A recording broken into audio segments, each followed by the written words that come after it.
Իրենց ռեյտինգը պատմական նվազագույնի է հասել եւ ավելի շատ նվազագույնի հասել վաղ շաբաթում Էջմիածին քաղաքում դա բերել է թե ՔՊ-ի թե վաղաշաբաթ համայնքի նախկին իշխանությունների գործելավոճին։ ՔՊ-ի տեխնացու ինչին շնորհավոր եմ ընտրություններին մրցակցին հաղթանակի դեպքում շնորհավորում են ընդհանրապես յուրաքանչյուր պայքարի մեջ շնորհավորում է եթե արդար եւ ազնիվ ա եղել պայքարը անարդար պայքարի դեպքում ես չեմ պատկերացնում ընդհանրապես շնորհավորել որովհետեւ դա նախ չեն հասկանա մեր թիվի անդամները չեն հասկանա մեր ընտրողները որովհետեւ այդ խախտումները այդ անհավասար պայմանները վարչական եւ իշխանական ռեսուրսի կիրառումը տեսել են բոլոր վաղաշաբաթցիները տեսել են բոլոր քաղաքական ուժերը ասել եմ երբ ՔՊ-ն հասնի հաջողության հաջորդ քայլը լինելու է հարձակում դեպի Մայրաթոռի վրա իրենց են ճղճին փոքրոքի ծրագրերը ինչը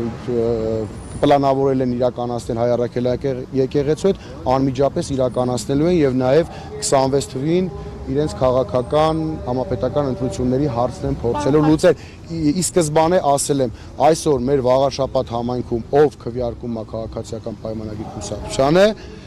քվեարկում է Նիկոլ Փաշինյանի նեղ ընտանեկան անձնական կուսակցության շահին